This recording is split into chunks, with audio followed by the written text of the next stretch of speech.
welcome back to the Rooted in Community podcast. My name is Dr. Ariel. I'm the host.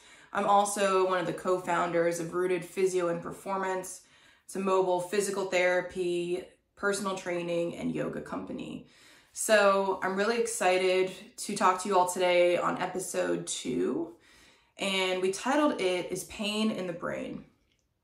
So my background is in physical therapy, and I also have a lot of training in kind of more of the holistic application of, treatments for chronic pain. So if you're unaware about what holistic medicine really is, I encourage you to check out our first episode of the podcast, where I kind of dive into the balance between evidence-based or research and holistic practices. But first, we'll start to talk about what is pain, what is chronic pain, and what is the research really showing us in healing chronic pain. So chronic pain is any pain that has lasted, depending on the research you look at. Some people term chronic pain as a pain that's been persistent longer than 3 months. Other people will say longer than 6 months. So traditionally, if we think about, a normal injury such as maybe an ankle sprain, usually it takes about 6 weeks for the initial healing of the tissues that were damaged to heal. So for example, in an ankle sprain, if you roll your ankle, you're gonna kind of pull the ligaments on the outside of the ankle. And those ligaments will start to, have an immune system response. Your body starts to send cells to that area to help with blood clotting, to help with healing internally. And that's why we get things like swelling, redness, and heat if we have an injury.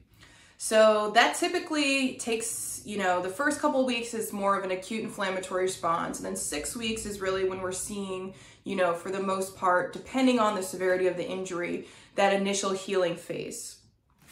Past that point, there's a lot of, if you're returning to sport, there's a lot of rehab still to be done.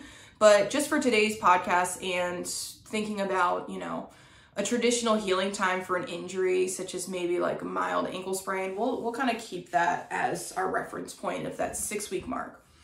So you can start to think about how if there's tissue injury that happens and it's been 6 weeks, well then why does someone still have pain when they've had an ankle sprain and it's been 3 months ago, or maybe it's been 2 years ago? And really that phenomenon is what we would term more of a chronic pain state. So I'll talk next about why this happens and, kind of how pain on a neuroscience perspective basically exists in our body. So on our skin and in all of our body, we have things called receptors. Receptors are part of our nervous system that basically senses and interacts with our environment. So for example, on our fingertips, we have sensation for pain, for temperature, for vibration, and those are to name a few. So you can think about maybe when you were younger, that classic example of a kid goes to touch a hot stove and then they realize, oh my God, it's hot, and they remove their hand from that stove. Well, the first time you touched the stove and you didn't know that it was hot, there was actually a little bit of a delay until your body picked up on that temperature response and that pain response. What happens when our body and our receptors pick up on those responses is that it sends that information to our central nervous system, which would be our brain and our spinal cord. Our spinal cord runs down the center of our body, and it basically contains a lot of our reflexes and information of how to react to situations to keep us safe. So again, you touch that hot stove and then it might take a while that first time to remove your hands. The reason for that is because that reflex of touching something hot and quickly removing our hand away, the first time we do that, it's not quite quick. It takes that information to the spinal cord and then up to our brain. Our brain then interprets that information and sends a signal back down to our spinal cord and to our fingertips to then tell us to move. Well, after we grow older and we have that first incident of, oh my gosh, I could burn myself, I could really hurt myself, we start to get these reflexes that are a lot quicker, where information like pain or temperature only goes to the spinal cord and comes right back and we don't even think about it. you can start to understand how pain and our reaction to pain can sometimes become almost like a reflexive thing versus something we're thinking about, right? So if we kind of continue to go off of that, ankle sprain situation, we can think about, okay, well, when you have an ankle sprain and your ankle's really swollen, it might be difficult to walk on your ankle for a few days. It might be painful with every step you take. So what happens? You start to get a little nervous about stepping on that foot. You might alter the way that you're walking. And a lot of this is normal and it's protective. So not only is pain kind of this reflexive thing to keep us safe, but it really does protect us from bigger harms. If we think about that example I mentioned about the hot stove, well, if we send that signal really quickly and say like kind of ignite our fear response in our brain, we're never going to want to go and touch fire again. That's great because we don't want to burn ourselves. We don't want to have a really serious injury occur. So pain is a positive thing and it can be very protective. You can maybe also think about, situations where you've seen, I watch a lot of Ninja Warrior, and oftentimes people are doing these really amazing stunts and sometimes they fall. And I don't know about you, but maybe you've watched somebody fall or have an injury and you've almost felt the pain in your body. You've almost felt as if it's happening to you. So this situation happens via these small neurons or cells in our brain and our spinal cord and our nervous system called mirror neurons. Mirror neurons meaning I can watch something happen and these neurons ignite the same parts of my brain as if I experienced it personally myself.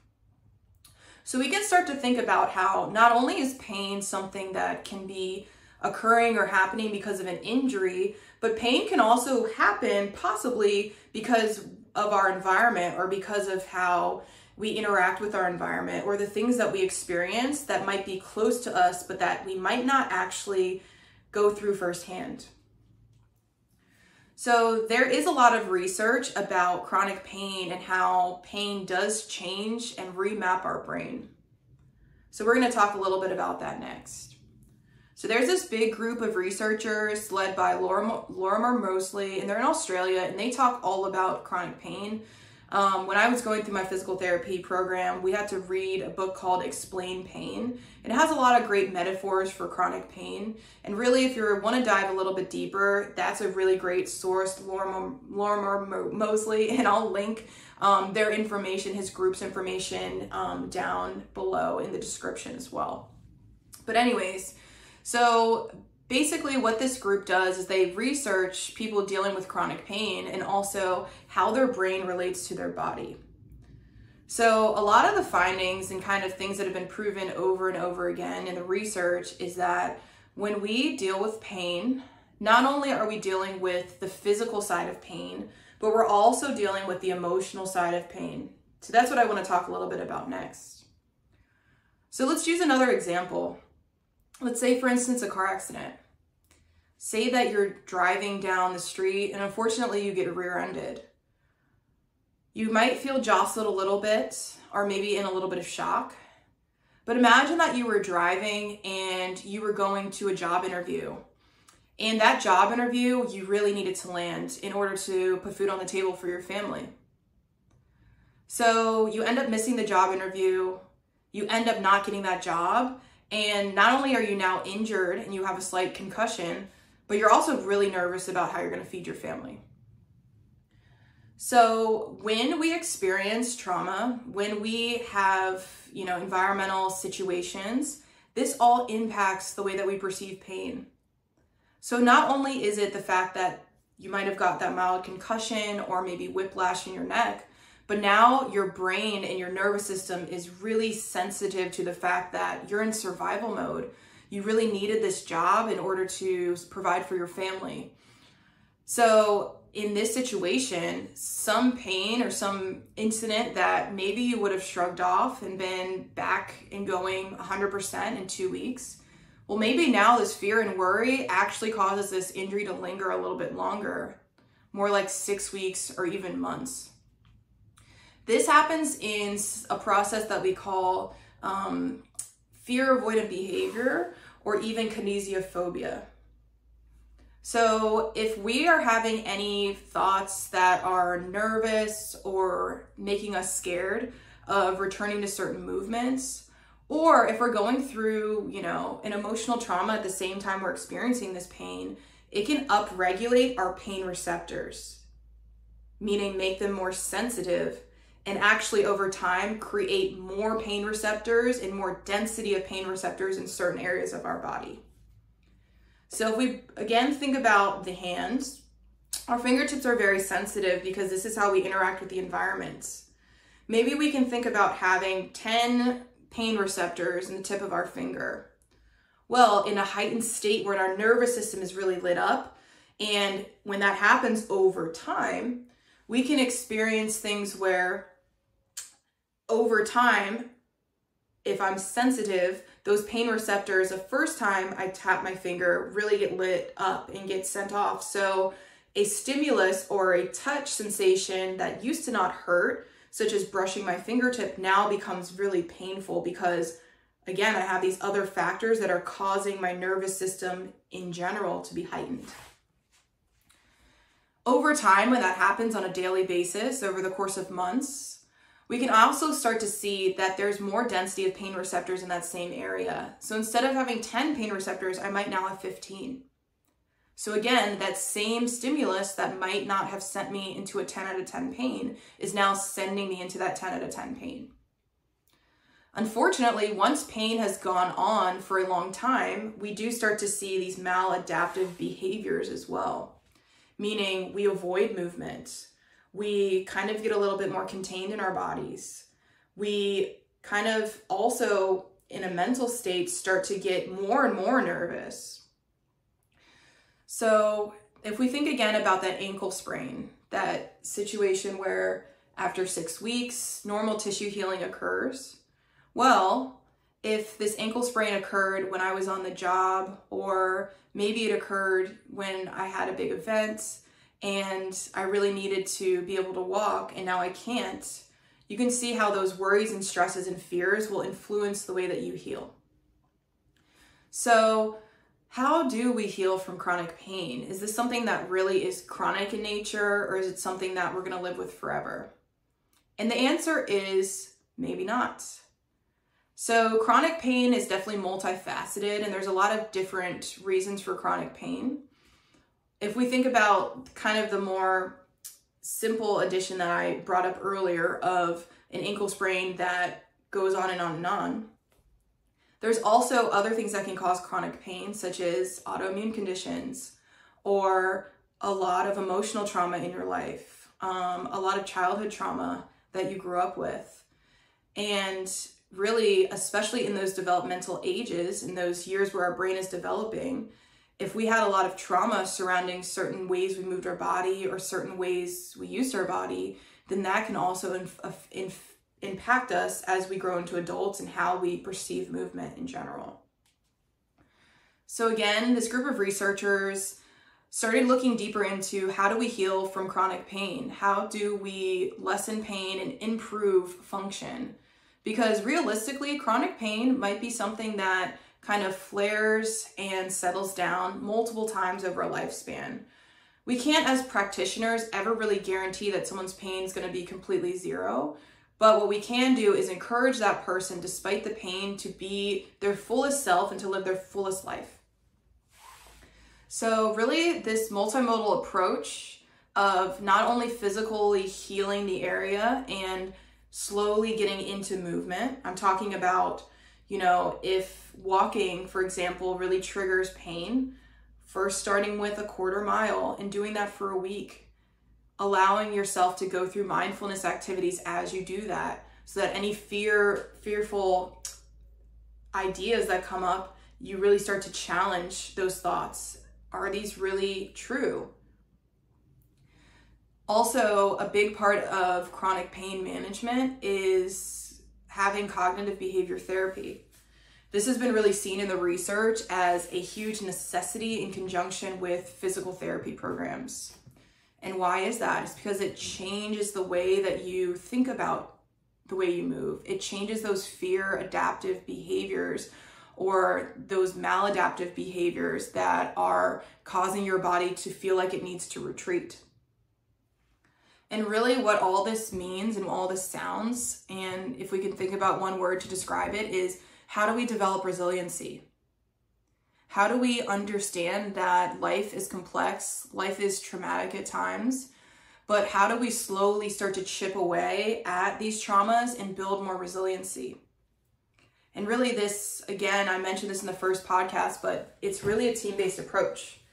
Physical therapists, I believe, are at the forefront of this in the sense that we are holistic and we are resource providers, meaning we can connect you with all different providers, whether that be a mental health talk therapist, whether that be, a physical therapist to get things moving physically. If there's other comorbidities on board, then also providers for that.